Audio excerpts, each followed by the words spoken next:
out of closed session. And will you please join me for Pledge of Allegiance? I pledge allegiance to the flag of the United States of America and to the republic for which it stands, one nation, under God, indivisible, with liberty and justice for all. There's nothing to report from our closed session.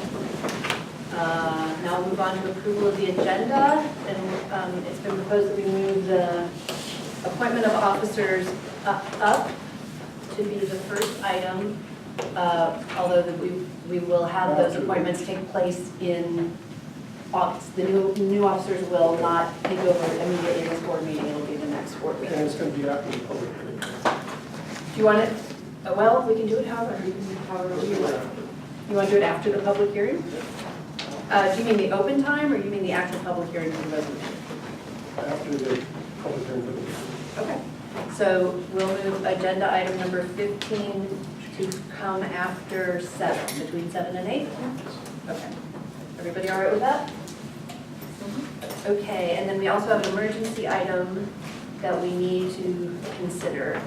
So shall we put that after this item 15, which is? Well, so the board needs to have a motion to add a non-agendized item to your agenda. Okay. And you need to do that by a 2/3 vote of whoever's present. And you essentially need to determine that there's a need to take action, and that need arose after you put the agenda out on Friday. Okay. Now would be the appropriate Now time would to be do the that time while to we are. add that to your agenda, that's right.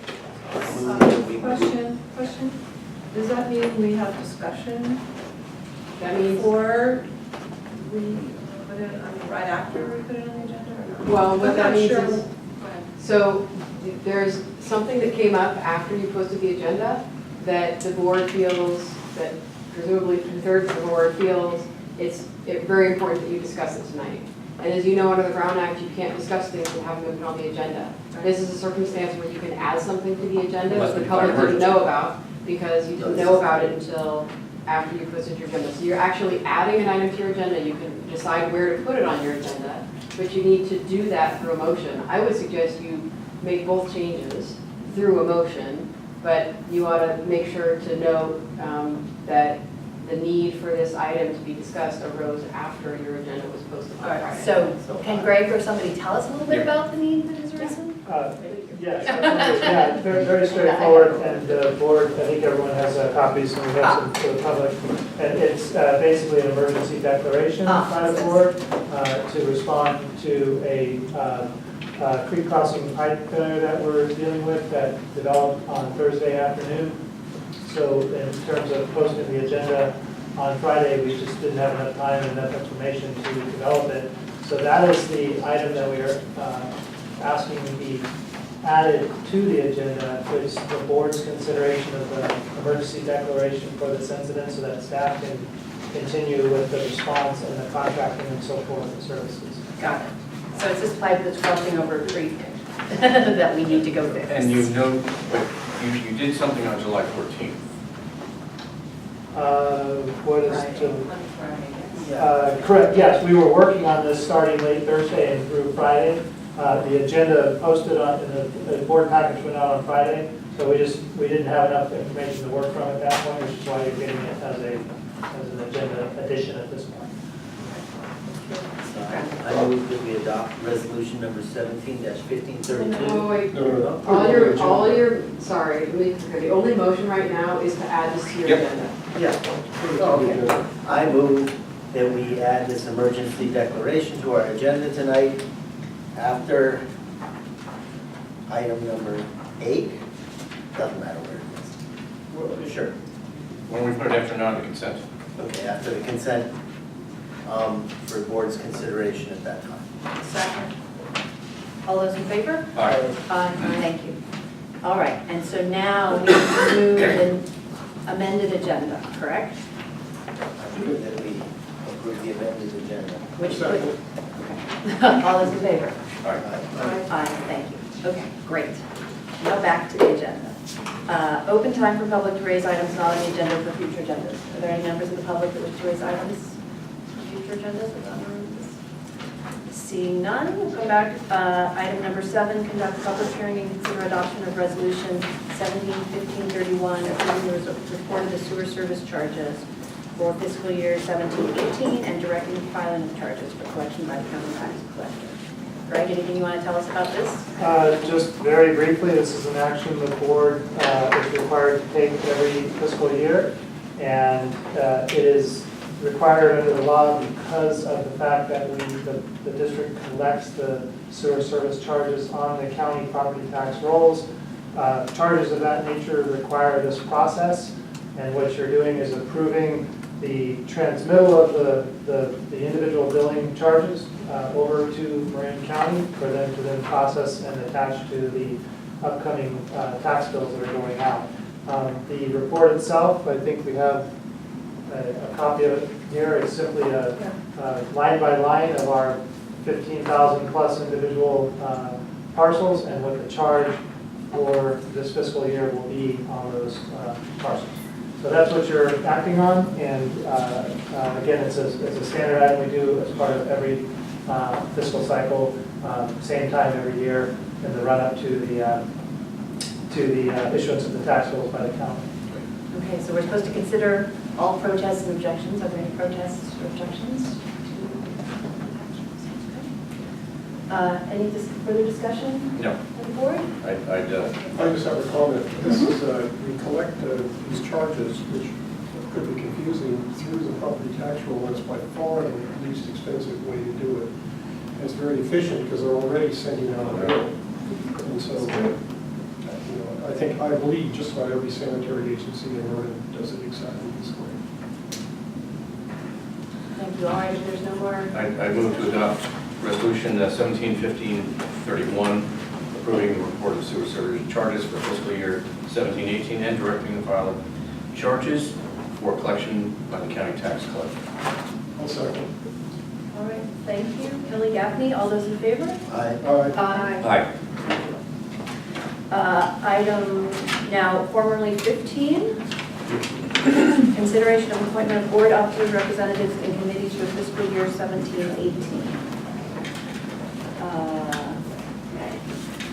This is up to us to decide what roles folks are going to play next year. Should we just start at the top? Yes. Okay. Is there a nomination of someone to serve as president of our board? Someone to nominate somebody. Okay, yes, Pam? Doug Kelly. All right. Do you I'll accept? second. Well, I do. Okay. Shall we do this as a slate, or shall we No, just do it one by one? I think you've done it one by one in the past. And Okay. All right, so Doug Kelly has been nominated. Does anybody else wish to be nominated I for seconded. president? Okay, you second. All right, do I have a motion? You want a motion for each one of the positions also?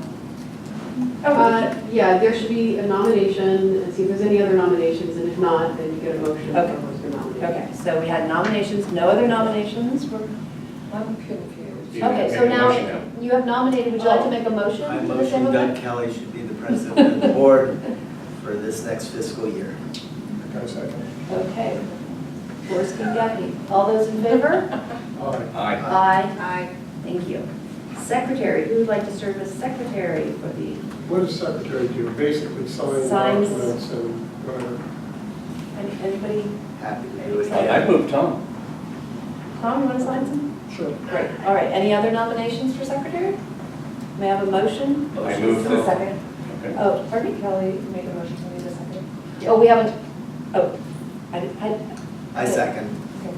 Do you want me to remove the motion and make a suggestion and then? Okay. I just needed a second. Okay, fine. I move. all right. A motion and a second. All those in, Nominations. I motion. Okay. we moved on to Tom for secretary. Are you trying to move us back to Doug for president? Okay.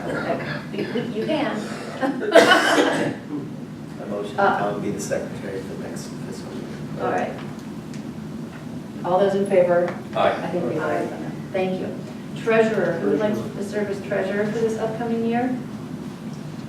How about you, Mary?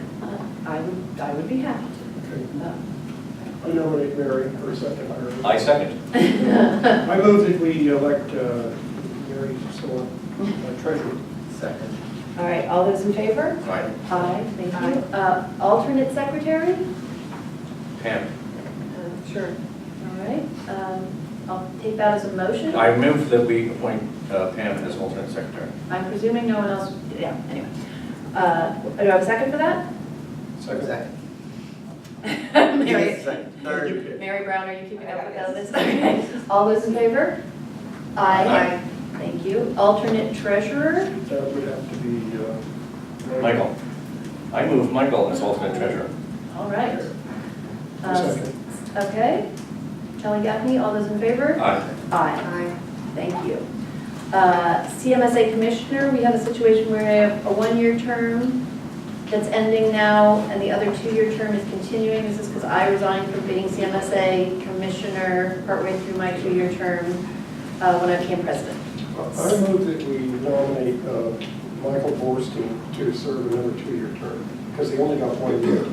Okay. And he's just- Can we, I love Michael there, but why don't we appoint him to serve another year? So it's a two-year term, or do we have to Because do then it? they're both change at the same time. Oh, they do. I want to get them on Okay. alternate. I'd second the motion then. Okay, I move that we elect Michael Borstein to a two-year term as CMSA Commissioner. Is that all right procedurally? Yes, it is. Yeah, I don't think it's that critical that they be staggered, but if you want them to be staggered, that's fine. Okay. As soon as I get reelected. Staggered. So that we Staggered. I didn't hear what you start- said. Okay. Yeah, We do want staggered. him staggered, yes. I don't think it's a bad idea because of the Continuity? Not a little influence. requirement, Yeah. but a good idea. Okay, all those in favor? Aye. Aye. All right, CMSA alternatives, Wait a minute. one-year term. No, two-year term. We said, wait a minute, that's what confused me. So Tom Gaffney. if we term- if we did him for 2 years, we would not have him staggered. Exactly what we just Correct. suggested we should. So we do a His term two-year ends term next for year. Michael. So there is And- no appointment for Tom. He's there for another year. I'm- yeah, Tom's not up this year. No. Thank you. Okay. Tom's not up this year, Tom will be up next year, Right. Michael will be up. Got it. Yeah. I understand. Okay. And I will say, Yeah, you know, I don't know if you've heard this, but Jason Dow said, no people have ever cared as much about what's going on from the board as Tom and Michael have. I mean, I think all of us on RVSD are going to step up and do that, so, yeah, pleased with that. We will also serve as alternates again, is that appropriate? Yes. I certainly don't mind getting the board packet for CMSA and looking at it. I like getting the board packet, but we did talk about having either way, a primary. I think Primary. it's a really good idea to have the primary because it keeps up, and I think maybe Doug should do that. I agree. So whenever either one of you can't make the meetings, although you guys have been really great about it. Then if I can, Doug will be the first go-to, and then we'll go from there. Is that agreed? Yeah. Okay. Representative to CSRMA. And that's a meeting at CASA, it's early in the morning, so. Early in the morning, it's not bad. CASA, I'm out. Is it interesting? I mean, this is I know it's the risk management, which kind of is interesting to me, but is it substantive? Yeah, it's not like the voting on policy issues. They generally have somebody who's explaining what can happen, and it's usually 8 o'clock in the morning of the first day. So. Are we required to have somebody? No, but we have a board position that we're entitled to. Does the CSRMA vote on things? Well, that's what I was saying, everyone I've mentioned has never voted, we just heard of, interested in speech. It's early in the morning. Does anyone besides Tom have an interest in the Well, CSRMA? I don't know, Does even Tom have an interest in? I don't think it matters if we miss it, but it should be somebody who goes to CASA. I think Michael goes to CASA. All right. But I go to CASA, I'll be the alternate, and Michael is too. We can vote. Yes. Okay, so do I have a motion for Michael? I move for Michael to be appointed to the representative to CSRMA. Second. And Tom is the backup. Yeah, Now he's a backup. all right, and so we'll put Tom in as alternate, right, so Michael and Tom, motion and second, all those in favor? Aye. Yeah. Thank Thank you. Representative to LAFCO meetings, Pam's been on that. I move that we leave Pam on it. you want to do that, Pam? Yeah, Okay. it's gonna get interesting. Okay. So that's your motion for you? That is my motion. Pam would be a Laptop? laptop, yes. Okay, all those in favor? Aye.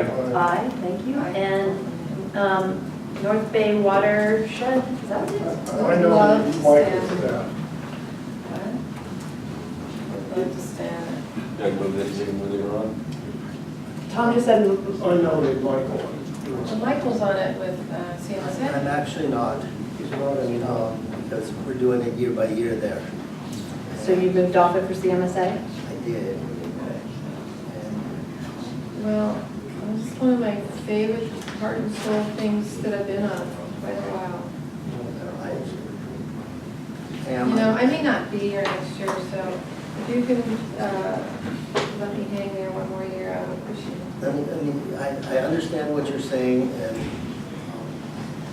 I don't want to duke it out. what about having two? Can we appoint two? We pay board fees, is that the Yeah. issue? We pay board fees. Do we mind paying board fees for two How different much is the people? board fee? Oh, you mean? 300 and- Oh, for God's sakes, why don't we appoint two? And that way, we have continuity if what you said is correct. Okay. Can we do that? We've never gotten a report on it. All right. In the interest, is that all right? I don't see why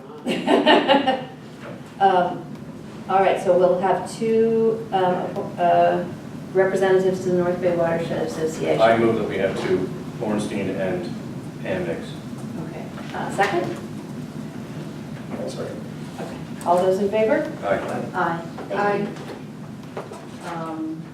Is that all? No, Just that board short? committees. Okay, oh boy. Standing Finance Committee, I think it should be Doug as the president. I think I it's agree. appropriate for Doug to be on And for it. continuity, I'd like to move that we have Tom remain. I agree, and for his expertise. That's what I didn't want to admit that, but that's really what I Yeah, meant. it's invaluable. He can't help but read the financial documents anyway, so. And I would like to nominate the Doug, because what Mary said last week, I thought was really great, that the president of the board Yeah. should also be on the finance committee, no matter what. And As a general rule, unless something happens, so I would like to nominate Doug. Thank you. to be on there with Tom. So, Standing Finance Committee of Gaff and Kelly. Can I have a motion for that? I move that we, Kelly, in that order for the finance committee. Second. All those in favor? Aye. Aye. Thank you. HR Committee, I'm willing to be on it. I don't need to be on it. Michael, are you interested in being on it, or? Sure. Okay. I move nominate Bornstein and Silla for the HR committee. Do you have a second? Second. All those in favor? Aye. Aye. Thank you. Standing Committee. Can I for- interrupt here? Yes. All right, the standing committee to explore options for development sale of district property.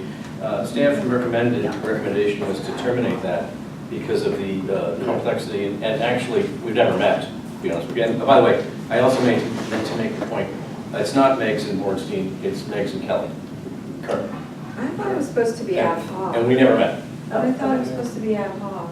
I never knew it was Well, standing. we never had any talk. Yeah. So You guys never had- my suggestion, and I actually accept the staff committee, staff recommendation. It's going to be huge if we do something, but more importantly, right now, God knows what's happening with that property and how much we're going to plunk into it before it's ready for a sale. But when it's ready for a sale, it's going to come to the Yeah, I board. agree with you. I think You know, that's correct. So I go along with that. Do we need to But take an action to abolish a committee? I think it's appropriate to. I would move to abolish the committee at this time And I- and remove those issues to the full board. And I second that. Okay, can I make a suggestion? During the this jumps ahead, but during the Human Resources meeting of Monday, Director Bornstein made the point that we should really be looking at ongoing recommendations, observations, thoughts about the business plan. And it shouldn't necessarily have to be once a week, but there might be a point to making a subcommittee to look at where we are on the business plan and the mission and all of that. And I would suggest we consider a subcommittee on, I don't know how to say it properly, Greg, if you have a Well, suggestion. yeah, I think what we talked about was, was having like an ad hoc, either, it could be either the annual business plan committee or the strategic plan. I'd say they're really the same. Yeah, and we suggested, or we, in the committee meeting when this came up, the suggestion from staff was to have the ad hoc so that, because it's not the kind of thing that has to be looked at every month, but you'll have, quarterly or whatever you decide, there would be enough substantive information at that point to go ahead and have the committee check in and see how we're doing relative to the annual business plan. I think that was the idea, if I captured it correctly. And if you did capture it correctly, I'd so move. So, wait, I have a question. So is the goal to, we're done with the strategic plan though, right, Greg? And this, We're done running. Right. Right, so would this just be to do like updates and where are we? Yeah, where's the progress district check-ins, going? I think, is what I sort of understood. Where are we on it? Yeah. I Yeah. think it's a great idea. So you want to be on it? And ad hoc, I think, was our I suggestion. think the president should be Yeah. joining us. I think to answer that question, Pam, I'd be happy to serve, but I also believe, like Pam said on finance, it should be, at least one of the subcommittee members should be the president. I'll do it. That's fine, good. So ad hoc committee on business plan progress, is that? is that Can what this I is? alter that? I would suggest, Mary, it would be strategic and business plan, because they're really the same, I'm sorry, they're not the same, but they go hand in hand. All right, and Kelly Mix. What? Oh, we haven't got that far. So appoint to these two people, board members to be on the ad hoc committee. Okay. Any discussion on that? Who? Kelly and Megs. On the business plan? Okay. Strategic plan and business plan ad hoc committee to periodically meet to review our progress. Okay, do I have a But motion? but it can go outside of the business plan, it could be anything that's strategic. Yeah, it's strategic and business. I get it. I'd so move. Okay, do I have a second? I'll second. Okay, all those in favor? Aye. Aye. All right, ad hoc communications and outreach. Are we keeping that, or do we feel like our consultants are? We had one meeting. You know what, I don't think it's a bad idea to keep it, let's change it up a little bit. Okay. You know, Michael, do you want to serve again? I'll be on Yeah, it. and, Because this is, All right. yeah, I'd move that we continue the ad hoc communications. I'm and very outreach. excited that Mary Brown is in charge of the new website, so. Wow. We have a new website? We will have a new website. So anyway, I move that we continue the ad hoc communications and outreach committee and appoint directors Mary Silva and Michael Bornstein. I second. Okay, all those in favor? Fine. Aye. Aye. Thank you. And then the staff recommendation for an ad hoc committee to be appointed for the purpose of the general manager's annual performance review. Is that on here? See who's- And we brought that simply because it's an action that the board ends up taking shortly after this, typically in the new fiscal year, because the review window typically is September. And so by the July-August window, you're in the run-up to the review month. And so, again, typically the board ends up handling this later on, but we've found that it's been done with maybe not as much lead time as would be helpful, because then we end up having the process go into October, November, et cetera. So the idea was to have that committee go ahead and get a start so that it supports the September timeline. It's definitely ad hoc, has a very limited window that it has to have. Can I make a suggestion that position be typically the president and the outgoing president? I think there's a continuity to that. Well, unless, What do you think about that? I mean, I don't have any particular, I just thought, I will, unless somebody else wants it. Doug, here would be my suggestion. Okay. I'm good either way. Yeah. Is that Tom and I have done it for the past 3 years. We really have it down to a science, That's fine. I think. And when we were audited by the state, The state audit? one of the things that they said was that this was one of the things that we did really well. if you've got it down and you got it down to a science, Michael, I'm absolutely fine with that. Absolutely fine with that. So, okay, maybe every year, right? It's the same as, it's just in this, basically that It's committee only would a small function window. for essentially a 2 to 3 month window. Doug's idea, though, that two board members for the last 3 years. Was Okay, let the really- two presidents do it. Okay. So I don't know. Or it could be I don't the have it. incoming No, president yes. and one of the stalwarts who's done it so well and can shepherd the process. And happy to share everything we've done. It Yeah, just, you've got it it. doesn't matter. I'm gonna tell you, it's about, give or take, 20 hours.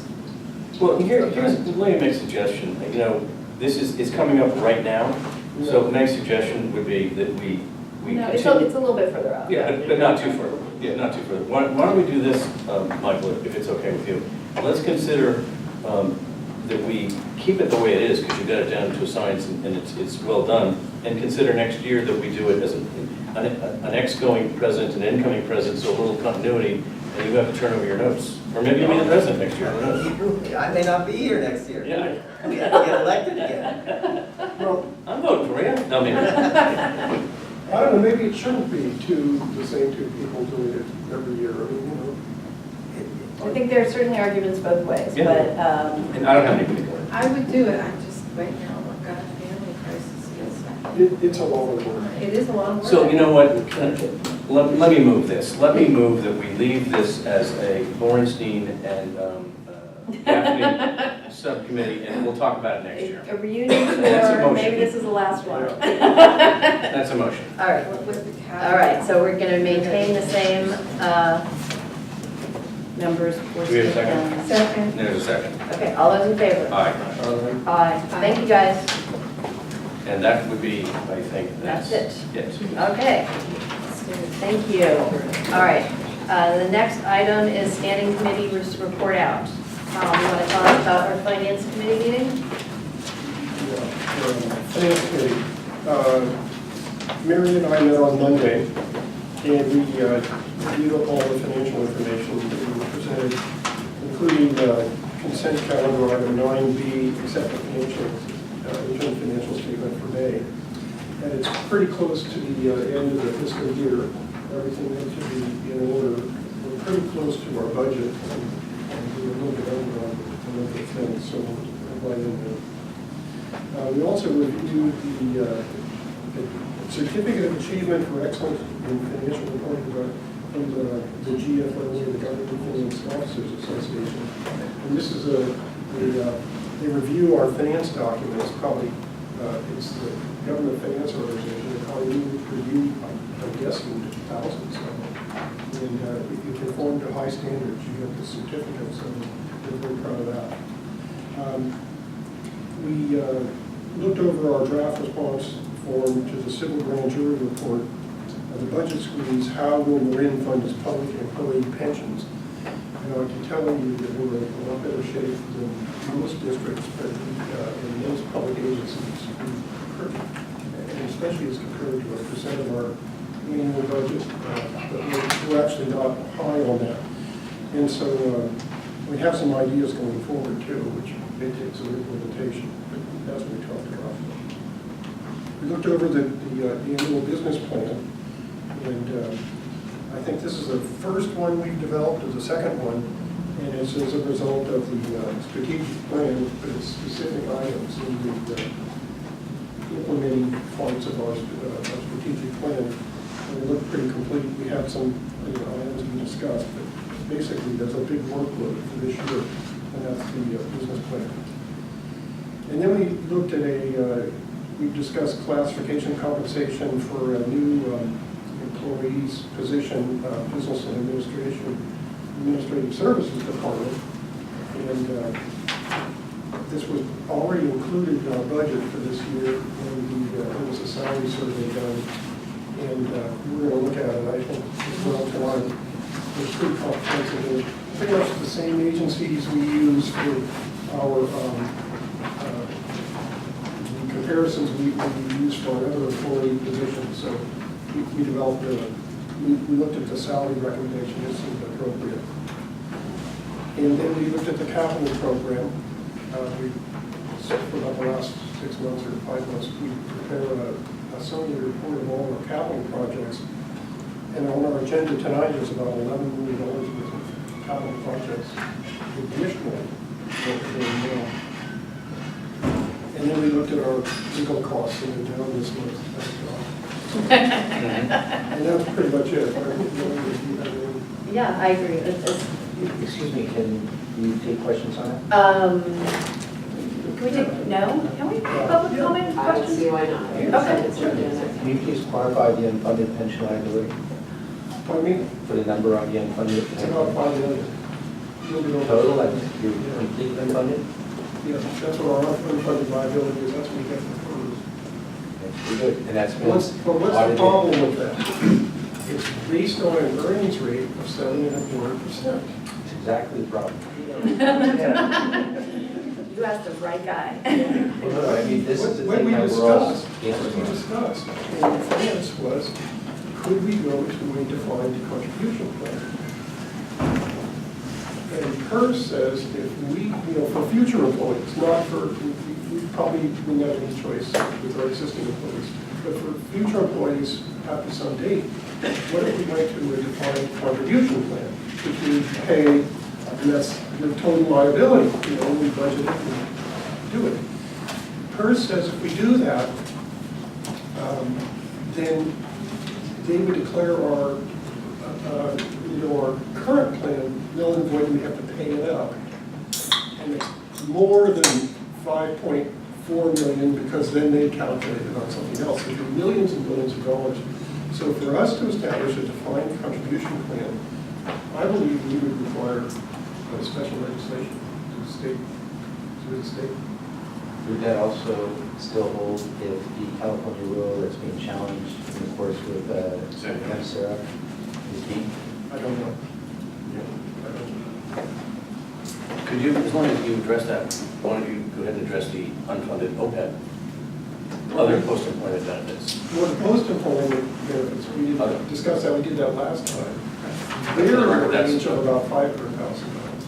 Of which that's some of that, about $500,000. In fact, it's much less than that now, isn't it? We paid it We down. paid it. So we've got, it's probably about It's about $300,000, right? $300,000. And we're slated already to pay $200,000 this year, but there's some consideration we talked about at the last meeting, fully funding it, maybe we will, maybe we won't, but it was raised at the last meeting, so that the OPEB would be fully funded. If you guys could pay down all of this unfunded, you could set an example. We're well aware of that, Yeah. but we're trying to, we're considering setting an example with the fully funding OPEB.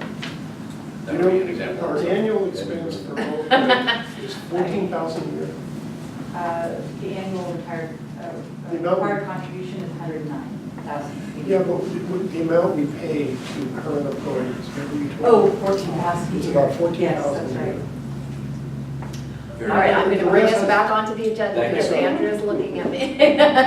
Sorry. Thank you, Tom. HR committee, can I have someone report on the HR committee? Sure. Much of the same, with the grand jury, going over that, the annual business plan, which we're discussing tonight also. Again, what we're going to discuss, so really it was just about the same this time.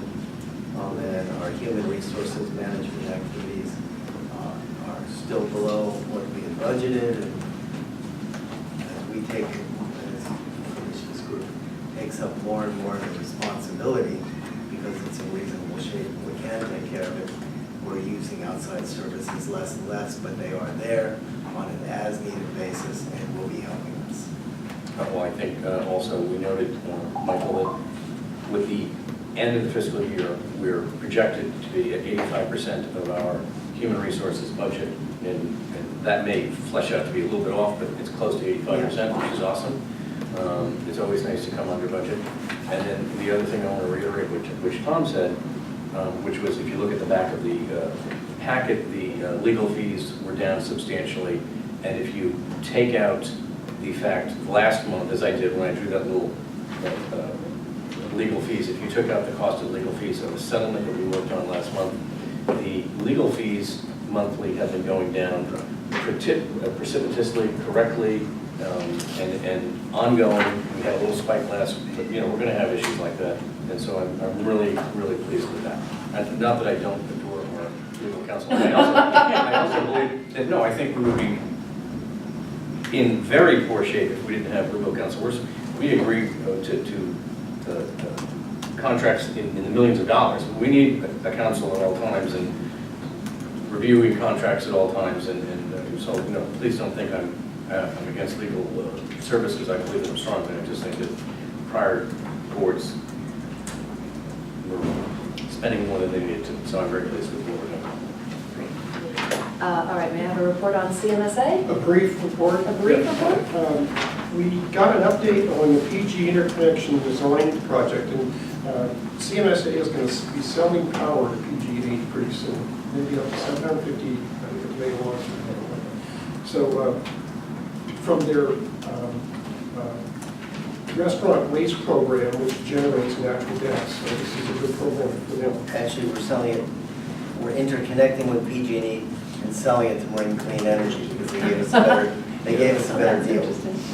I didn't mention that Michael and I attended the meeting, I'm sorry. We did. We reviewed their business plan. They've got a very comprehensive business plan as well, including what's complete, what's in progress, and really a very good list of accomplishments that have made. That's what we're doing here as well, and just different. We looked over, we got an update on the master plan. They've got about a $500,000 master plan being done by an engineering firm, and they're coming up with what future projects may be required. And near-term projects is important for us because we pay half of them. It's about $12 million in the 5-year period, I think. And they had a previous capital improvement program for 10 years of $36 million. So we're very concerned. Jason, the manager there, said that they have a clear goal of $12 million projects, and so it might be less. And their staff does a lot of the projects, which is pretty good too. So anyway, we'll keep everybody updated on that. And that's it. And who's the new president of the CMSA board? It's Diane first at Corner Derek. And And the did- vice president is Mr. Tom Gaffney. And did Dan Hilmer attend on behalf of No, Corsair? it wasn't. I looked at the agenda items. That was not Dan. It was the outgoing. She He attended. wasn't there. She wasn't there either? No. The president said said she was supposed to be there. Yeah. Okay. So it was And only, also one of the things that during the past year, recognizing that we are roughly half of CMSA budget, Tom and I, every Monday before our board meeting on Tuesday nights, we meet for roughly 2 hours with Jason and bring up items that are of interest to us, particularly here, not Santa Fe, or Madera, and all the other different little places. And I think it's been very extremely useful for the Ross Valley and for Jason, because we come at it from a different perspective, like we have to pay half of it. We'd like not to build new clarifiers, if at all possible. great, thank you. All right, agenda item number 9, the consent calendar. Does anyone have anything they want to pull off consent to discuss? I want to pull away, I'd like to make a comment. Okay. It's not major, but number D, where this board actually stopped increases and stopped adjusting the CMSA. CMSA pays 150, we pay slightly more, we pay a bit more. We changed the compensation, so we're not paying more to the CMSA in addition to what they're already getting paid.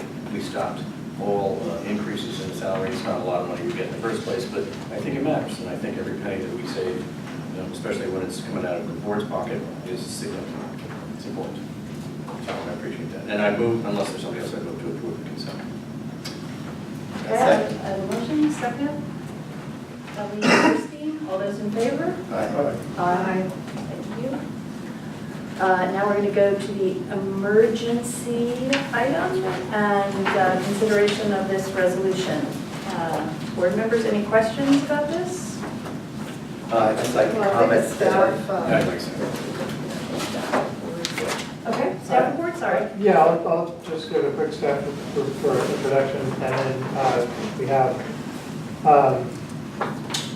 Catherine Hayden and others that have been active in the response can address this further.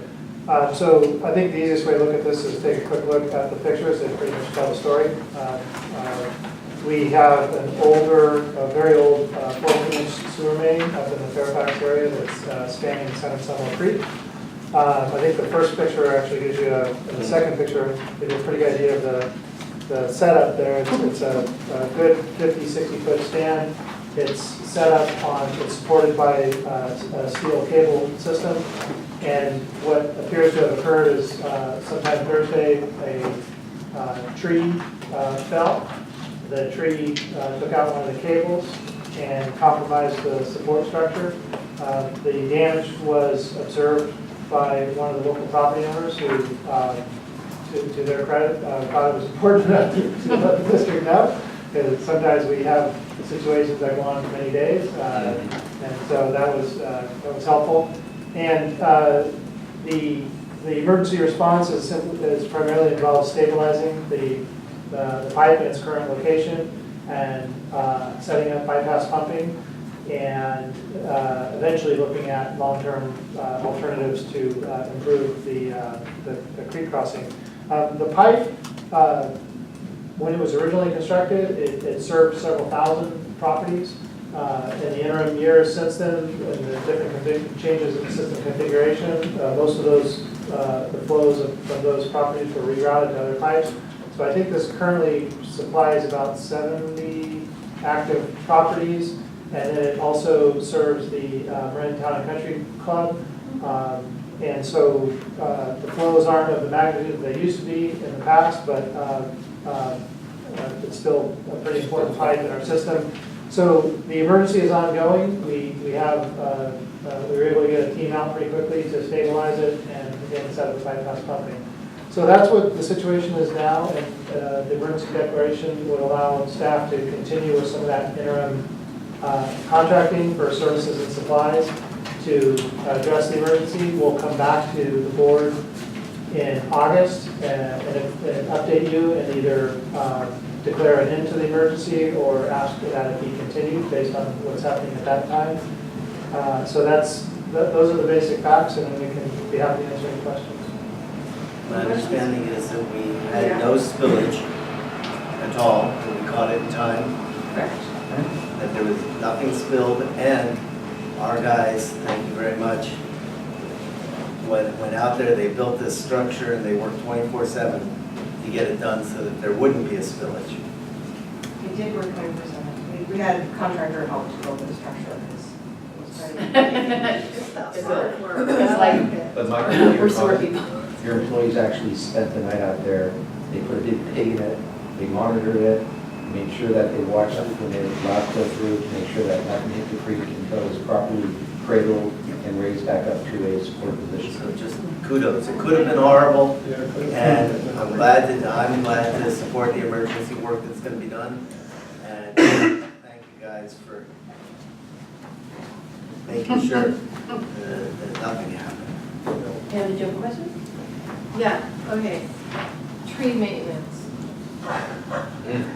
Are we? Like, I mean, been you a lot of more? stuff in Fairfax Yeah. with trees and being on a tree committee, blah, blah, blah. Yeah. So what is our responsibility? To maintain trees over pipes that belong to us? That I So think we don't get is a into very that. site-specific Yeah. set of considerations in that case, Pam. We typically have, but not in all cases, we typically have a legally defined easement. And then, so for example, it might be 10 feet either side of the pipe center line. And in that case, we have certain rights or obligations, depending on how you want to look at them in terms of maintaining that easement. In this particular case, I don't know the details, and it's, of course, very common in our service area and many of our easements, and more specifically our creek crossings because of the settings, to have trees, of all types and sizes in very close proximity to our pipes and including the exposed creek crossings. So in that sense, this is not an unusual situation at all. I can't tell you that we have an active preventative approach to avoiding this in the future. We simply don't. I can tell you that as part of the update to the 5-year asset management plan, creek crossings in general will be one of the 2 or 3 new primary focuses that we're adding to that plan for a variety of reasons, but this is, I think, a good example of illustrating the need for that. They're typically high risk.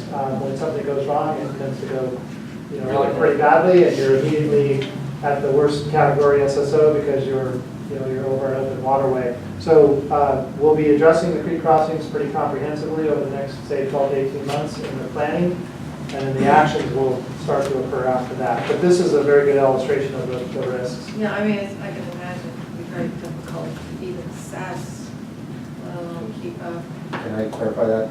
So Sure. the item that actually broke your cable and compromised the second cable was a branch from an aging alder tree. Which, by the way, we can see the branch. Okay, you see the branch on the ground. So it came up from, let's say, I don't know, 35, 40 feet up. When that branch came down, if you follow the trunk down, you will see that it originated with 2 trees about the same age. The other one's already broken off and rotted. So although the current alder appears healthy by looking at the leaves, it is clearly at risk, and the entire tree lists over your pipe. I don't know the exact definition of your easement there, so I don't know if it is or isn't right in your easement, but the majority of the tree is clearly in your easement, and then there's also one live oak right by your concrete towers on that side that's really, it truly curls over the pipe. The trees on my side, I give you guys permission, and there's small bays, you remove them so you can have access for your working. But I would certainly encourage that you look at dropping down those 2 trees for any future work, not only for just risk of pipe, but also risk of your employees should they be under there and shake them, disturb them, and drop them the branch. So then I have a question, since we have this emergency, can we add anything to that effect for this, that maybe, Andrea, you can help with the wording, that maybe this, I don't know how to do this because there's so much, maybe there's this one area right now, could it be addressed? To go in and Public do some of the Works hazards. Director of Fairfax go out there with them? If so, if it's that, if it sounds that, Sure. you know. Well, arguably, the authority you're giving to the general manager in this current resolution could encompass looking at trees in the immediate vicinity because it's related to this emergency. Safety. So I would argue that you actually probably can do that as part of this. If you also wanted to add other specific actions you're giving the general manager authority to, you could also do that. And it's already set in policy that, Greg, there's some money that you can utilize without a board approval, right? So if you needed to go more extra money into this. I have certain spending authorities under the purchasing and procurement policy, and what, just not to mix topics, but specifically because this is, the action for the board is to make the emergency declaration, that allows us to exercise greater discretion in terms of sole sourcing some of the services or supplies that we need. And as far as my individual signature authority, I'm not sure exactly how that. Well, this can exceed that. That's Yeah, I the believe point. it, I believe the emergency declaration It's allows in me, here. it's, Okay. yeah, you get those services, and Great. then you are, then we'll report back to the board within 30 days of what we've done. Great, Michael, for bringing that up. One other comment? Sure, one. For the area that you're working on, if you left that area by possibly 4 feet, 5 feet, that starts a mitigation area that I just got approved from the Army Corps of Engineers, the SF Region, Water Quality Board for the state, Fish and Wildlife, and everybody else. So on the other side, I put in 2,200,000 pounds of rock per bank. So I am offsetting that in 2 spots, and this is one of 110-foot reach. So I already have approval from the state, should you want to incorporate your work into this, that the trees that I cut, and you can see some of them already in the bank adjacent to your area, we could bring those and still armor the bank if that's still cost effective. And in that area, I would do my planting and fertilizer guns, you're not going to trump anything. So we already have this inspected by all the different agencies, and then you know that we're working in this area, and you're welcome to incorporate that as a part of this. Great, that's all, That's excellent. staff is all nodding. There's some nodding going on, so they, yeah. The Fairfax Tree Committee is not involved. I did not hear from them. We worked with 22 federal and state agencies you get this done in an emergency process, because I had to Oh, divert. it's right, it's all. Yeah, I diverted Okay. the creek in February and March to do my impact. Yeah, if it's emergency, it's a whole different ballgame. It's exempt. All right, any other public comment on this item? Anything else from the board? I move to adopt resolution 17-1532 to declare emergency repair. The Bayward Court Creek crossing. I'll say that once, right? In an easement between 40 Astoria Drive and Bayward Court through 26 Bayward Court. in A Fairfax. second. All right, Kelly, Megs, all those in favor? Aye. Aye. Aye. Thank you. And one last thing with the approval, just because I did see a copy of the map today for the specific easement and how, in case we need to, for instance, bypass the work where it's crossing the creek. So I spoke to Catherine, and we can divert a pipe and cross my bridge and go to Astoria. All of those things were not, because of the hurry here, were actually really clearly laid out. So although I certainly am here to encourage, support, help you guys get this done, if you are approving a resolution specific to language and meets and bounds as presented in the pictures, I don't want to say that I necessarily read something I haven't viewed. We're not, we're approving spending authority Good. without having to go through our usual contracting process. The bottom line is I want to help you guys. Yeah. You guys had an open door, clean up our mess, we're all good. Thank you. Yeah, work with staff. We're just saying he could go out and spend $150,000 without going through the usual process because we have to in order to keep the sewage in the pipes. All right, thank you very much. Item number 10, consideration of awarding an authorizing the general manager to execute construction contract for fiscal year 16-17 gravity sewer rehabilitation project with Ranger Pipelines for $9.7 million. Greg. Okay, I will give a brief overview of this, and we have several folks that can speak to any questions from the board. We have Catherine Hayden, of course, and we also have Marin Phillips and Jasmine Cuffey from Harrison Associates here, who are the design team on this project. So what the board has in front of you this evening is the consideration of awarding the construction contract for what we're calling the FY 16-17 Gravity Sewer Rehabilitation Project. And I want to first start by kind of pointing to the second page of the staff report, which is the project status. And the reason for that is, just to back up a little bit, the district established, in the 2013 asset management plan, we established a long-term cycle of gravity sewer rehabilitation, where each year we're in a cycle of design and in a cycle of construction, ideally addressing somewhere in the neighborhood of 5 miles plus or minus of gravity sewer rehab. And the minimum requirements there would be, they're meeting the mileage requirements of the cease and desist order, but more importantly, or as importantly, all of that mileage is pipes that were selected from the condition assessment and then from the risk modeling process. So when we went through that, when we got to the 16-17, this is one of the larger projects overall. As you can see that from the numbers.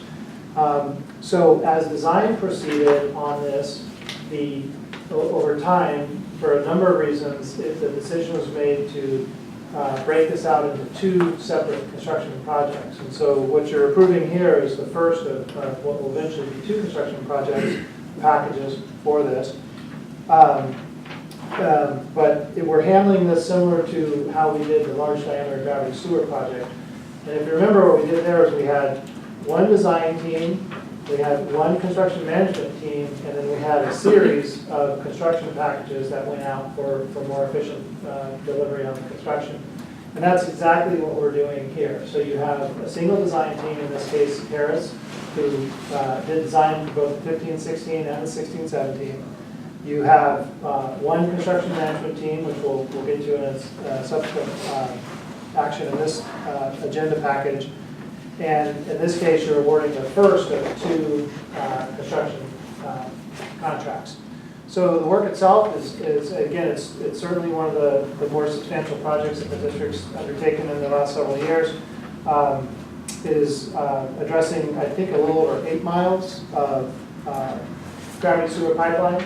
And similar to our past approach, it's a mix of construction methods depending on the locations and the site considerations.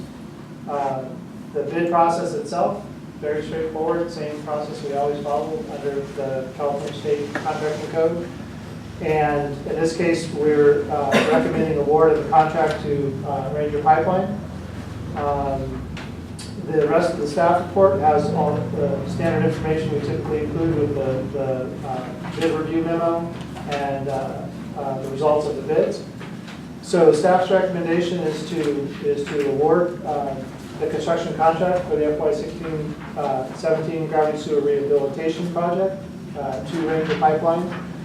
And with that, we'll hand it back to the board and we can be happy to answer any questions. Board members, any questions? Can you explain once again why Ranger Pipeline, just for the board's, I'm sorry, one more time. why Ranger, why? A wide range of pipe, well, in this case, we're dealing with a construction contract, which is done under sort of the strict requirements of the public contracting code, and they have been essentially found to be the lowest responsive and responsible bidder after all the reviews. I will say, in this case, we felt that we got a very competitive set of bids, which hasn't always been the case in the last few years because of the nature of the economy and the high demand for construction in the Bay Area. So in this case, we had 3 very qualified bids. We had a low bid that's very close to the engineer's estimate. And I think in this case, to answer your question, Doug, they were very competitive, lowest bidder, and have been shown to be responsive and responsible. Tom? Yeah, we're showing that we're doing 8.4 miles of sewers, but we also have these maps of the project, and there's a number of maps. And so really this covers, I wonder how many miles of sewer, what includes is, it's repairing pieces of sewer, between manholes probably, and then leaving the good sewers there. We're not just plowing along, lines. So I wonder what the total mileage of sewers is involved in. So I bet you it's about 5 times. Catherine, you want to? Have you ever thought about that? I think it's hard to say, so it's sort of the pipeline concept. I don't know, we try to do it as much as possible in the pipeline concept. We do have lots of isolated pipes here, so I'd have to check. I don't know if the engineers have a better, but yeah. So you're saying we're just replacing what we absolutely have to, Yeah. and so we're not, so we're affecting miles and miles more? Yeah, pipe? well, in other words, we reviewed projects and maybe, in this area might be 50 miles of pipeline. And, also, I don't know. Right. And we're repairing the problem areas. And we're bringing it all up to a standard. We're Right. bringing a lot more. Standard, and it's, so it's expensive 8.4 miles, but, because it's more than $1 million a mile. But So this there's is a lot more pipe, there's, the bigger areas that are updated. Right. So these are selected pipelines in a much bigger area. So we have the polygon, which are sort of the IMP areas. We prioritized, where we go first based on that prioritization. Overall, what's the risk in that basin? And then we split. We did some of the work with district forces. We're still continuing to do some of the work with district forces. Some of them, we say that they're stable, we can re-inspect them. Some of them didn't need anything. These were the ones that needed contractor work in order to correct them. So we are looking at coming out of this whole basin, all of these big separate basins, with an improved system to reduce the risk. We're not jumping around the district. We're going, this basin has the highest prioritization. Let's look at everything in that basin and come out of that basin. Yeah, the idea is to take each of those basins and bring them up to a generally uniform level of quality. And there's projects in Fairfax, San Antonio, Larkspur. San Antonio,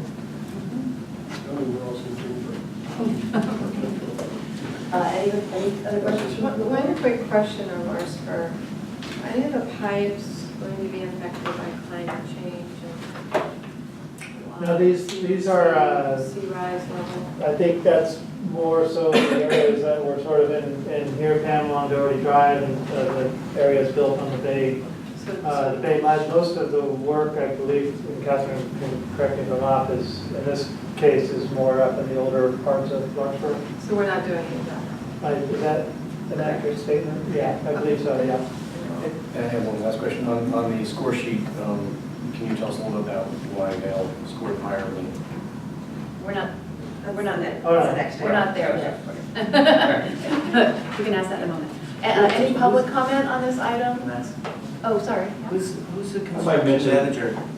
Tom, I'm Vern Phillips with Harris, and when we look at systems basically in general, we can count on our pipes to hopefully last 100 years. I mean, that's stretching it a little bit. And so if our system has 100 miles of sewers in it, and I think our system's got 200, yeah, and change maybe, that we should be replacing at least 2 miles a year if we, expect them to last 100 years. They don't typically last that long unless they're in really great And we haven't been replacing them. So, yeah, most agencies, they can't keep up with that. That's a lot of cost. But in general, that's the approach in rehabilitating sewer systems, is to stay on top of, have replacement every year. So, Michael, did you have a question? Who's doing the construction management?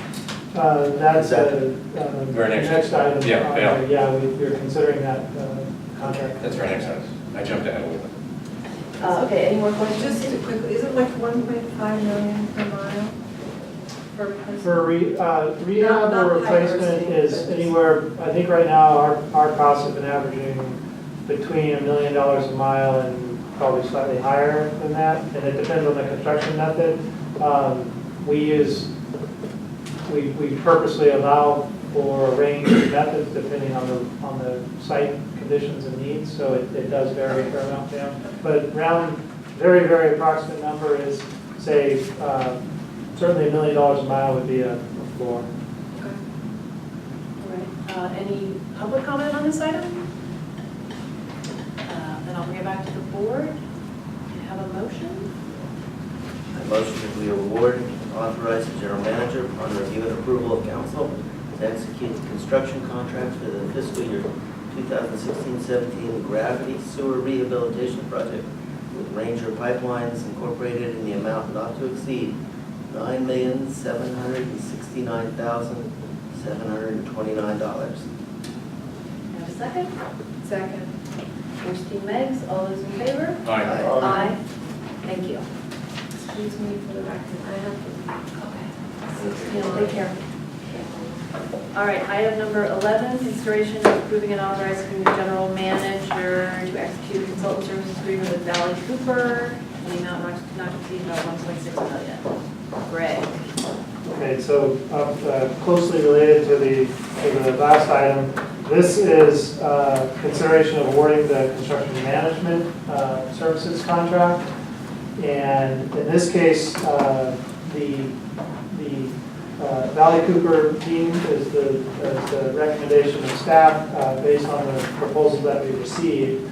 And what this construction management team would be doing is they'd be covering 2 major construction packages. They would be providing CM services for the FY 16-17 gravity sewer rehabilitation project, the construction contract that we just discussed. And they would also be providing construction management services for the second package, which we anticipate awarding somewhere around the first of the new year, somewhere in that window. And again, similar to how we handled the large diameter gravity sewer, single design team, single construction management team, and then in this case 2 construction packages.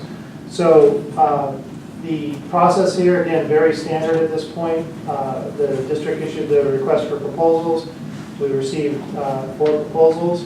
You have the results of the review and scoring sheet. We do these with we try to compose an independent panel each time to look at the proposals and give us an objective evaluation. This is not a low bid award, unlike the construction. Construction management services are considered a professional service, so we typically start with looking at qualifications only and looking at rankings from that, and then we open and look at the related cost proposals. So in this case, you have some of that information in attachment A to the staff report. In this case, the cost proposals, again, they're not a construction bid. They're essentially a professional services cost proposal. And in each of these cases, what I want to emphasize is, they're all within 5 to 10% of each other. And what these teams are doing is they are estimating essentially construction management field time primarily to cover all of this work over an almost 2-year period. So you're asking these teams to make a pretty difficult estimate. And of course, that's what they do. But the point is, when you're looking at ranges of that nature, that you're really looking at pretty comparable estimates. Is my point. So in this case, we had a pretty distinct spread in terms of qualifications, and we had a pretty tight spread in terms of estimates of level of effort, which again equates to the cost. So I think those are the key points I want to make. Valley Cooper is a firm that we have experience with here. They were construction management services on the FY14-15 gravity sewer rehabilitation project, which was constructed by Major Gelati. It was the first package that we did completely under the new asset management program. It was done and completed with somewhere in the order of about 2.5% change orders. So we've had a very positive track record from that perspective. So staff's recommendation is the award of Valley Cooper, and with that I'll hand it back and be happy to answer any questions. I jumped ahead, so I'll ask. Can you talk a little bit about why, is it Val Cooper or Valley? Val Cooper. Okay.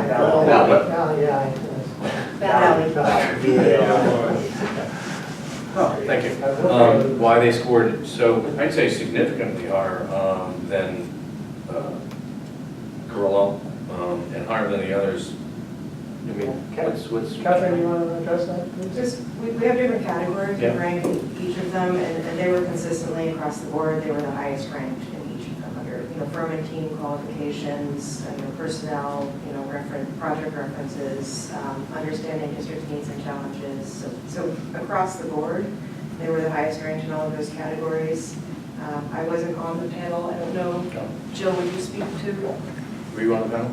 Yes, Jill's the project manager for the district for this project. Jill Barnes, good evening. I can speak to why Valley Cooper ranked higher in all of those areas. Their proposal was the most responsive to the district's description for scope of work, and they also had personnel with qualifications and experience, the depth of experience that we were looking for that was specific to large sewer projects like this. So I think it was a combination of those factors that really made them score higher in those areas. Anything in particular? Anything jump out that was? I can't say. They were very responsive to public outreach, and we were rather specific in how we wanted, how quickly we expected responses to calls from the public for information, and also about the availability of that information on a continuous basis, and they were very responsive to that. They also included very specific details about challenges that they saw. So they were the most responsive in that respect. Thank you. Sure. Well, I was going to ask kind of the same thing. They're the most expensive. they submitted the highest fee. And do you think that that was, did that lead to a higher score? In other words, they put more money into it, and so did that result in a higher score? Interesting strategy. Well, so the cost proposal is open separately from the main proposal. So I can't really speak to what their strategy was, but I would emphasize that, or stress that, again, what you're getting in terms of that cost proposal is essentially, you're buying bulk labor time, basically, for the field inspectors. And as Catherine reminded me earlier today, which I had forgotten, that's actually a prevailing wage. There's prevailing wage requirements on that. So there's some consistency in terms of the cost of labor between these, but not exactly, but for the most part. And so again, what you're looking at is differences in the estimated level of effort between the teams when they're looking at the design package and saying, how much is this going to take? And I will just say, I know, from my own experience professionally, and others can address this as well, you know, when you're looking at 18 months to 2 years worth of field work, you're going to do your best to get it, you know, pretty close, but you're not going to get it exact. We're not expecting them to come in at exactly $1,670,976. We're saying, okay, you're going to be out there meeting our needs on a Monday through Friday basis. You're buying a presence in the field and those services. Those will be adjusted, you know, depending on the actual needs of the project, but they're not what I would call sort of, you know, precise costs that we're committed to that exact dollar amount. And they're billing us by the hour. They're billing us their Correct. costs. This is not lump sum work. Right. Like, it is very much, it's basically essentially time and materials in a sense. Right. And so, I mean, I don't know if this was what you intended by your question, Tom, but basically, we said, like, tell us how much it would cost you to do this work. And they said, well, we're going to have our people ready for public questions, 24/7 or whatever. And so if we need that and we get that, then we would want to be paying for it. Right. So they're not winning because they bid high, they're winning because they gave us a good level of higher level of service. Was that? Well, let's see, my question was, are they giving us a higher level of service because they put more money into it? Aren't those the same thing if you're talking about staff hours? Yeah. Yeah. Well, like they're putting more money into public outreach than the others. Right, yeah. I think Which it is why I suggested it was an interesting strategy. I mean, it's kind of a roll of the dice that would. Right, but we didn't look at the cost, we didn't look at the bid amount until we said, oh, these people really understand what we're doing. First we interviewed, then we opened the bid packages. Okay, And thank is it you. the same personnel? Is it essentially the same personnel? They have personnel that we have worked with before, Justin Sifford, I will be the construction manager on it. The inspectors have changed. Okay. Consistency. Was it Art was out there? Was it? He helped us with the emergency items, the large general emergency work, which was done under the the center. Yeah. Center, okay. yeah. So, All right, any general question? sure. I was very impressed with Valley Cooper on that emergency thing that we had to do on Center and downtown, just west of there, and the way that they handled it. So I'm pleased with that. And they're comfortable with working with Ranger pipelines and some of the perhaps difficulties that we've had on some past projects. We're not anticipating any difficulty. There are challenges that a in each question? contract. Okay, but we're all good with everybody working together on that? Okay. Is there any public comment on this? No, Doug kind of hit my question. Okay, great. All right. Thank you guys for being here. Thank you everybody for being here. So I'll bring it back to the board. May I have a motion, please? I move to approve and authorize the general manager, upon review and approval of council, to execute a consultant service agreement with Valley Cooper and Associates, Inc. in the amount not to exceed $1,617,976 for construction management services for the fiscal year 2016-17 gravity sewer rehabilitation and improvement project segment.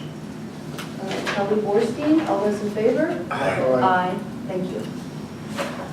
Item number 12, consideration of authorizing the general manager to execute amendment number 1 to the consultant services agreement with Harris and Associates for $380,000, 1976.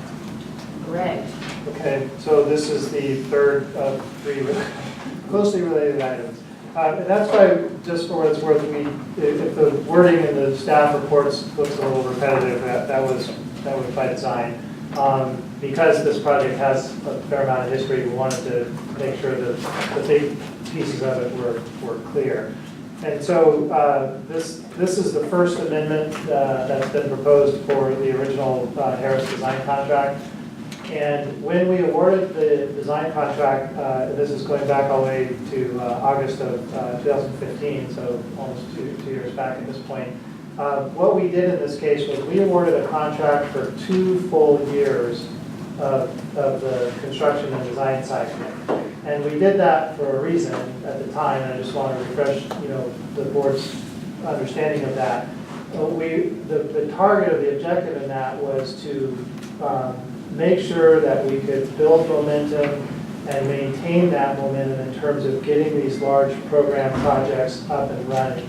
And so in this case, that's why you're looking at, we do have one contract covering 2 full cycles of projects, both the FY 15-16 project, which is out being built right now by our friends at Ranger Pipeline, with construction management by Corolla.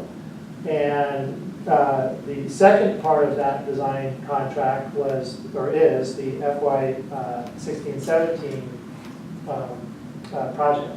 And the FY 16-17 project is, again, quite substantially the largest project we've done in a while. And the design process has spanned, quite a bit of time as we've gotten the work done and gotten to the point of being ready to issue the construction contracts. And so what's happened in that time, and what is driving this amendment, is I want to point your attention basically to the bullet list on the second page of the staff report, because those are the factors that have primarily driven the change in the scope for Harris's design work, which in turn is what's driving the change in the cost. And so that's important for, contract amendments. We're not looking at an instance here of we misunderstood the job, or we just took too much time to do it, or whatever, those less, positive drivers might be. In this case, what's happened is Ross Valley has been working on our capital program. As the board's aware, we're working in parallel with a number of other major infrastructure programs in the Ross Valley.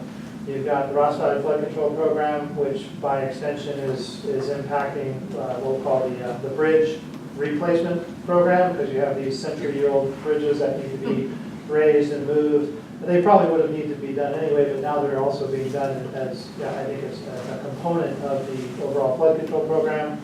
You have Marin Municipal Water District out doing their water line replacement projects. And then you also have the municipal paving program efforts. And all of these have been ramping up somewhat in parallel with each other over the last couple of years.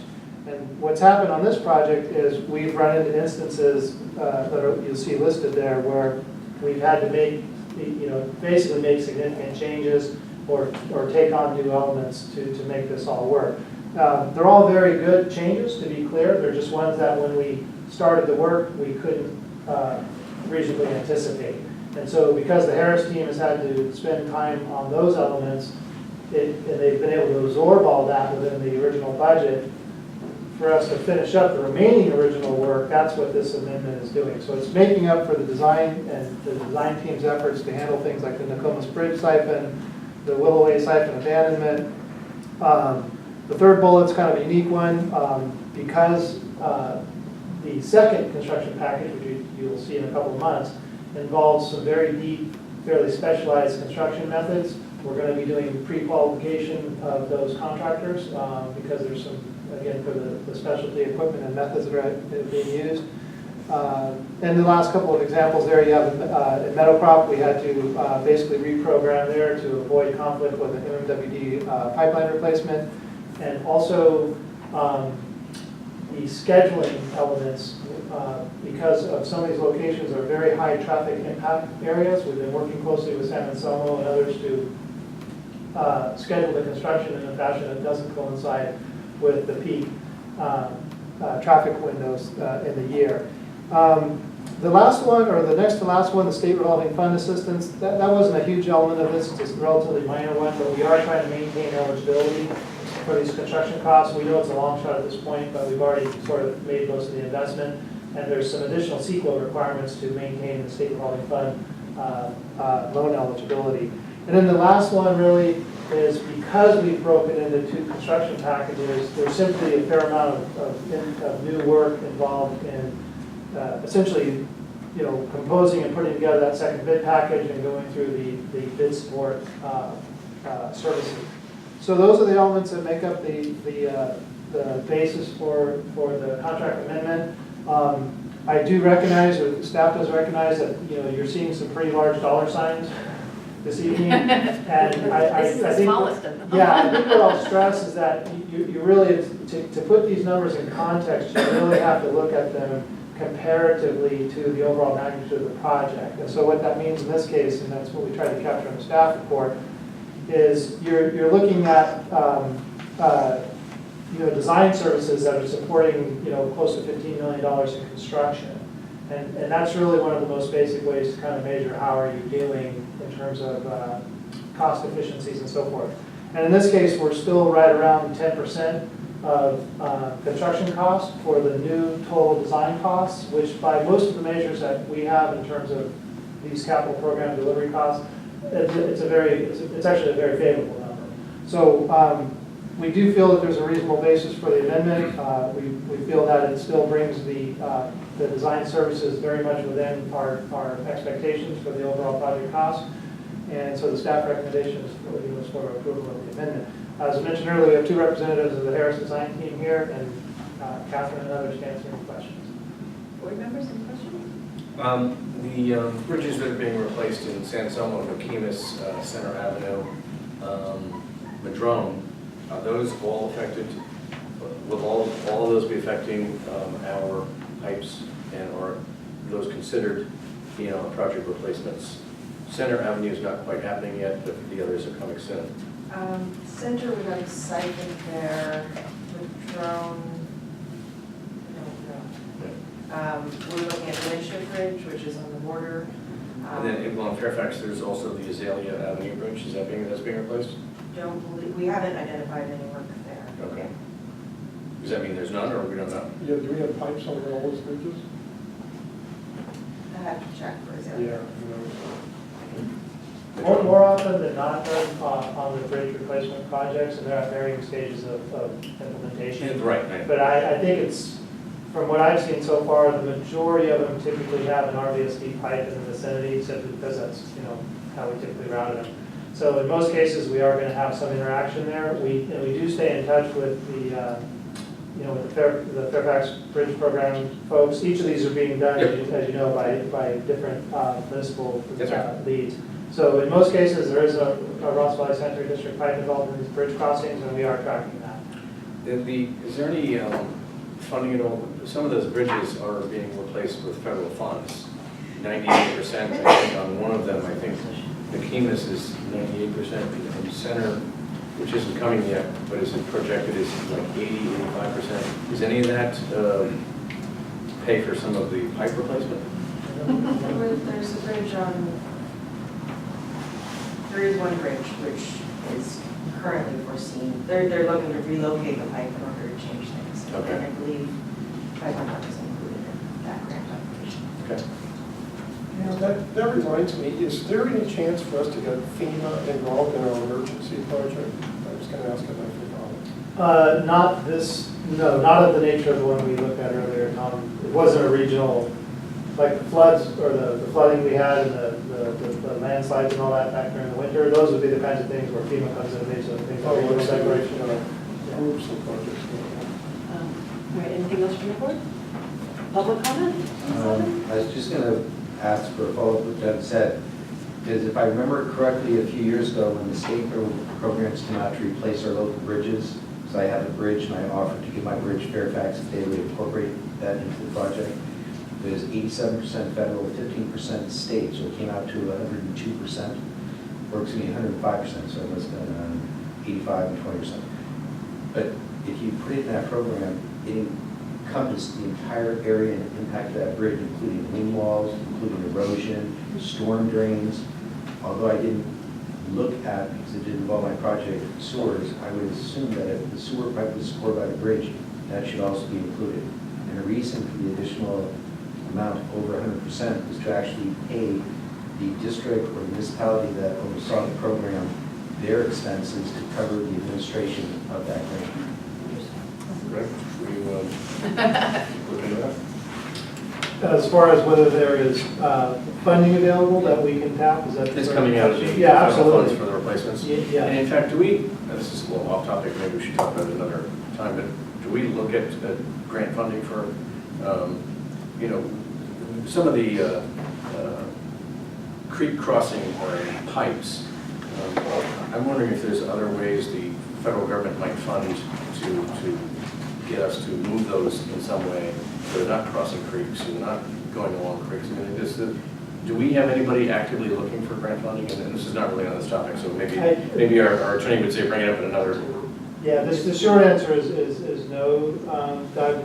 There are instances, and there's one, for example, where we're tracking it. We're not doing anything active on it yet, but it is closely tied to the Ross Valley Flood Control Program, and it's in the vicinity of the College of Marin channel reach below College Avenue. And there's some proposals being considered in that case, I'm just showing you as an example, where the proposed improvements would require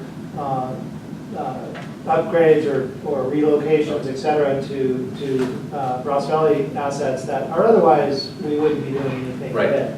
And what we've communicated to those stakeholders is we're happy to talk to you, but if your project requires these pipes to be moved, these are otherwise sound pipes that we wouldn't be doing anything with. So we would expect you, other stakeholders, to be bringing money to the table that would pay for those, you know, for those aspects of the project. These other ones, like for example, the smaller bridges up in Fairfax and so forth, I don't know. There. Thank you. All right, any other questions from the board on this side? Move to authorize the general manager on review and approval of council to execute amendment number 1 to the consultant services agreement with Harris and Associates Incorporated for the fiscal year 2015-16 gravity improvement project and fiscal year 2016-17 gravity improvement project for an additional $380,976. Second. First and Gaffney, all those in favor? Aye. Aye. Thank you. Item number So 13. that package totals $11,770,000. Yes, and I know the board, we've been spoken frequently in the past about when we're going to get these numbers up.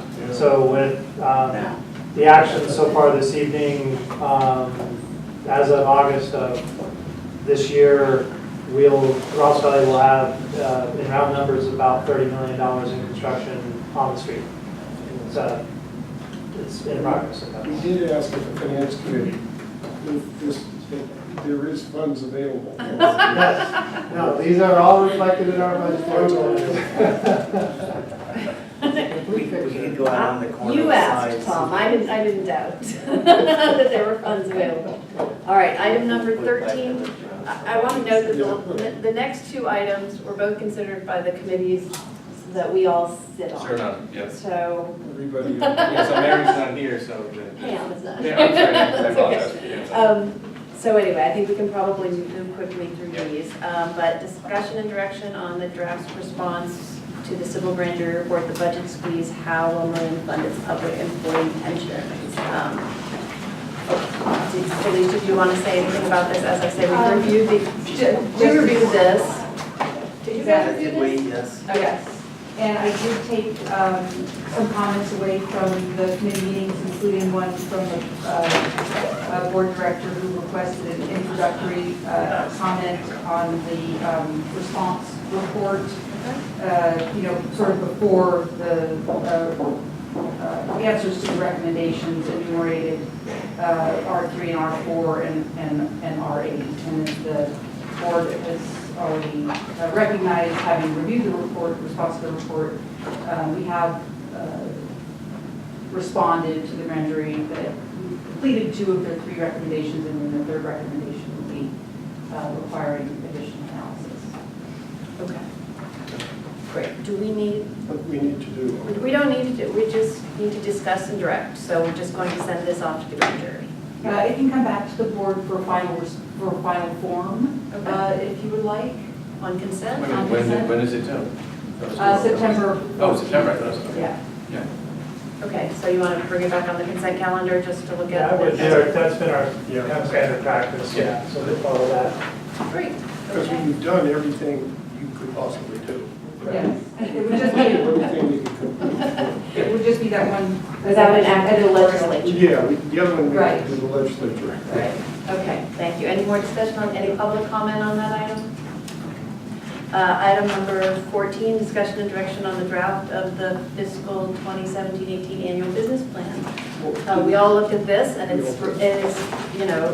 is remarkable. I think it's really a wonderful list of action items in effect. And in the finance committee, I asked, were there timelines and a staff assigned to these? And Greg said, absolutely. There's a big spreadsheet or some kind of matrix that says who's responsible for it and when it's going to get done. And that was when I asked who was responsible for getting the new website, managing it, and it's Mary Brown. Does anybody else have any other comments on the business plan? And we now have an ad hoc committee that's going to help monitor it. A big one correction, just it was noted, I think, in the finance committee, but for others that are looking at this, under the business plan objectives, under financial viability, we had listed completing the new wastewater utility rate service study and completing the new connection fee study. And I was off by about a year at some of that. What we'd be doing in both of those cases is about the 4th quarter of the new fiscal year, the one we're now in, we would begin basically the planning process, and if for any outside services that are necessary, we begin the solicitation for those services. So this is really primarily an activity that's occurring not in this current fiscal year, but in the next one. And we'll make that correction in the business plan. Oh, I'm sorry, one other, I believe we also noted. The $25 million bond issuance that we generally are anticipating at this point for the current fiscal year would be a pretty significant item under the financial viability. It was mistakenly left off, and that is also being added. Oops. Yeah. Any public comment on this item? Yes. Okay, on the bond issue? Well, this is just sort of a to-do list for the district. We will be considering the bond issue in full. Okay, because one thing I would like to make, and as input, and I would have done this in your open time, but I just wanted to get through your meeting. I really do hope that the board will consider changing the small difference between a 12-bathroom mansion and a little 7 by 10 foot apartment. Because when you have those high fees for people that live in small apartments, they're conserving out of necessity. They don't have the money, and yet they're really being asked to subsidize something with a larger footprint. So I would hope that when we do go forward with the bond, that there's consideration for people that have a smaller footprint and smaller use. And there are probably also people that are spending more hours working, not at home, that there's consideration. Because when you have such a close amount through a sewer fee that's attached to a large house and a tiny little apartment, that's passed through the taxes to the renter. And this is one of the reasons that rents are so high. So again, they are subsidizing a large footprint, and I hate to use that word fair, but it's really unfair. I believe, haven't we revised the way Yep. multi-unit Yeah. dwellings Yeah. are? Yeah. It amount isn't, is it isn't small. related to the bond issue, though. Excuse me? It's not related to the bond issue. Well, the It's bond- related to a sewer rate study that we did Correct. a couple of years ago, and that's what we were saying, we're gonna come up with another sewer rate study at the fourth quarter, which will be effective 6 months. We can't change it. But think if you could incorporate that with your bonds, you'd get a lot more public support if people understood how everybody's paying for this, because the majority of people, if they are renters, I don't know what the breakdown is, they're really being asked to subsidize this larger footprint, and if they could see that and understand that that wasn't going to be raising their rents, which are becoming sometimes insurmountable, I think you'd have a broader base of support. So we did just address, so, 'cause, yeah, when the current rate schedule that the district passed in 2014, and it has a 5-year sequence of adjustments, when we did that, the board did approve a change to the rate structure intended to address that concern in general. And I forget the exact breakdown, but the annual charge for multifamily housing is, I think, about, I want to say, yeah, it's 89%. yeah, so it was reduced a little over 10% to, and that, based on reflecting the difference in the cost of service between those types of housing units. So that was one thing we did do. I mean, and as Tom pointed out, when we do the new rate study, which will be about a year from now, we can revisit those issues, because those are concerns that are brought up at every community, it's for good reason, because of the concerns between, smaller homes and larger homes. And the other area this will come up, and we're hearing more and more about it, is related to the accessory dwelling unit topic, or same thing, where if you're taking a house and you're carving out a small unit, how is that going to be handled in terms of connection fees or rates? And those are both questions that in this next fiscal year we'll be addressing. So we don't have answers for them right now in terms of how they'll affect the rate structure or the connection fees, but they're definitely on our radar, put it that way. So. May I make one other just general comment, a compliment? Compliment, yes, we have time for that. A couple of years ago, you guys improperly billed me $20,000 on a vacant parcel that I have. And within 2 calls to Julie Blue, she is pregnant. She's not in a ring, but we know. She addressed the issue. She brought it, I think, to somebody to get approval. And within 2 days, she apologized and got a check back to me. And so it's just a nice place to say thank you very much for being responsive to me. Great, thank you. We'll pass that along to Julie. All right, so anything more on that item? Great, okay, item number 16, because we've already done item number 15. Verbal report by board members and requests for future items. Any verbal reports? No, only that I want to thank Marin for working with, calling me. I asked about, because Michael had asked about, Michael had asked about smoke testing, which is going on right in my home. Unfortunately, both yesterday and today, when Marin called me and told me where it would be, I couldn't go. So we're still working on that, because I really am interested in watching that. Thank you very much. I thought at first you meant that you didn't want to be there. Oh, I What's definitely going on? And I'm a renter, so I'm interested if they get to my house, I'd love to. You have to disconnect your downspout.